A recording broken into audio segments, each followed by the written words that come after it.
kailangan magkaroon ng ganyan ng Pilipinas para mas madali yung... Wala bang ganyan ng Pilipinas? Wala eh. Dapat magkaroon nga eh. Kaya nga, mas maganda kung magkakaroon. Ano, maano sila? Hindi. Kinakabota nga eh. Ito mo. Tatamnan pa lang. Tatamnan pa yan. Ilaw nung palay ng damo. Galing no? Ang bilis no?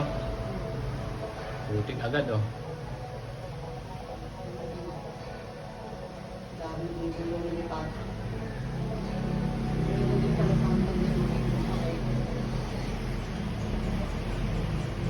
Kasi napaputay daw niyan. Pinuputik niya eh. Ayun oh.